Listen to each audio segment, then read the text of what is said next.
تبدیلی لائے اور زندگی اس کی تبدیل ہو، انقلاب آئے، تاکہ دیکھنے والا اسے دیکھ کر کہے ایمان اور مومن کون ہے؟ مومن جسے دیکھ کر لوگ یہ کہیں کہ یہ رسول اللہ کا دیوانہ جا رہا ہے، کیونکہ ایمان نام ہے حضور سے محبت کا، ایمان نام ہے حضور سے محبت کا۔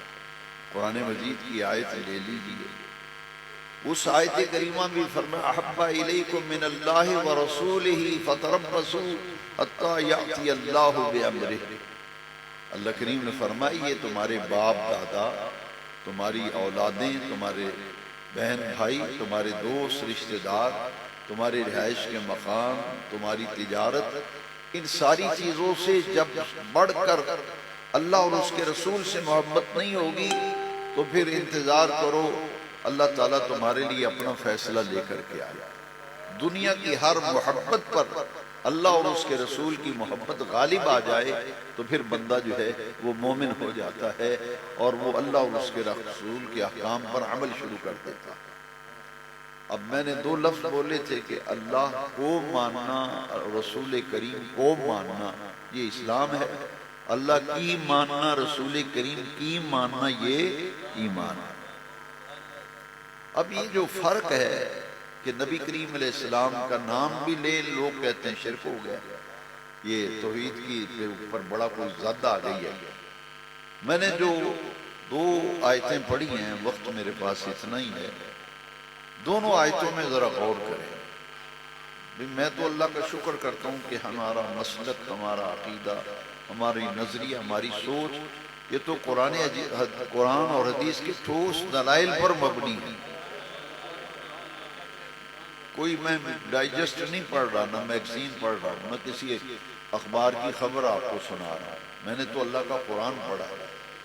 اب اس میں ذرا باریکی میں جا کے غور کریں۔ دو ذاتوں کا ذکر ہے، ایک اللہ کا اور اللہ کے، دونوں آیتوں میں۔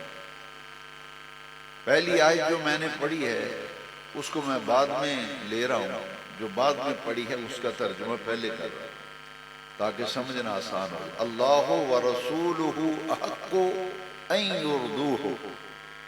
اس محفل میں کئی حفاظ بیٹھے ہیں، ان سے پوچھیے کہ قرآن کی آیت نہیں ہے، اگر ہے تو پھر خدا کے لیے میرے پیارے بھائی ذرا غور تو کر۔ قرآن میں اللہ کیا فرماتا ہے؟ اللہ ورسولہ احق، اللہ اور اس کے رسول یہ سب سے زیادہ حق رکھتے ہیں ان یرضوہ، کہ اسے راضی کیا جائے۔ اللہ اور اس کے رسول کا حق ہمارے اوپر کیا ہے کہ انہیں راضی کیا جائے۔ دو ذاتوں کا ذکر ہے، اللہ کا اور اللہ کے، ضمیر واحد کی آئی ہے۔ ضمیر احق ان یرضوہ، یرضوہما چاہیے تھا کہ دونوں کو راضی کرو، لیکن ضمیر تو واحد کی ہے۔ یہ نہیں فرمایا کہ اللہ اور اس کے رسول کا سب سے زیادہ حق ہے کہ انہیں راضی کیا جائے، یہ ترجمہ نہیں آیت کا، ترجمہ یہ ہے اسے راضی کیا جائے، اسے، واحد کی ضمیر۔ جاؤ جو بھی عربی پڑھا ہے اس سے پوچھو، اللہ ورسولہ احق ان یرضوہ قرآن کی آیت ہے، ضمیر واحد کی ہے، چاہیے تھا کہ تثنیہ کا صیغہ ہوتا، یرضوہما، کہ دونوں کو راضی کرو، اللہ کو بھی اور اللہ کے رسول کو۔ ضمیر واحد ہی آئی اس لیے تاکہ دنیا کو پتہ چل جائے جس نے رسول کو راضی کر لیا اس نے اللہ کو راضی کر لیا۔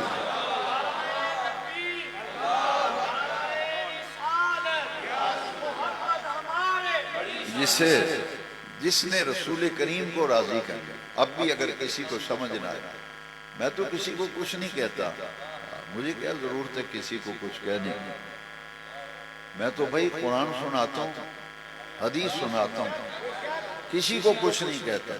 ہاں کسی کو لگ جائے تو پھر اس کی اپنی مرضی ہے، وہ پنجابی میں کہتے ہیں کانے نو کان پھڑک جاندہ۔ میں تو قرآن سناتا ہوں، بھئی تثنیہ کا صیغہ ہونا، چھوٹی موٹی عربی سیکھو، ہمارا بچہ فضل سبحان درس نظامی پڑھتا ہے، اس سے پوچھو، یا تو ہوا ہما، ہم ضمیر جمع کی واحد کی تثنیہ کی. یہاں دو ذاتوں کا ذکر ہے تو ضمیر جو ہے وہ تو آنی چاہیے تثنیہ کی، ضمیر آئی ہے واحد کی. کچھ آپ کی عقل میں سمجھ میں شریف میں آ رہا ہے؟ بھئی ضمیر واحد کی ہے، سوچو پھر کیوں آئی؟ ذاتیں دو ہیں، ضمیر واحد کی ہیں. رب چاہتا ہے بے وقوفو، جس نے میرے رسول کو راضی کر لیا اس نے مجھے راضی کر لیا. جس نے مجھے راضی کر لیا اس نے محبوب کو راضی کیا. جس نے محبوب کو راضی کر لیا، ہم دونوں کی رضا ایک ہے. دونوں کی رضا. لو دو آیتیں اور.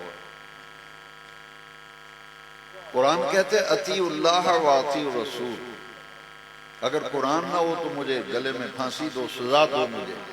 اگر قرآن ہو تو بھائی پھر مان لو نا.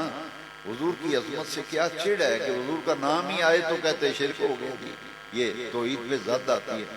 نام بھی احترام سے نہیں لیتے. اللہ کے نبی نے آکھیا، نبی کہندہ ہے، نبی آخدہ ہے. میں کہتا ہوں کہ نام تو تمیز سے لو نا یار.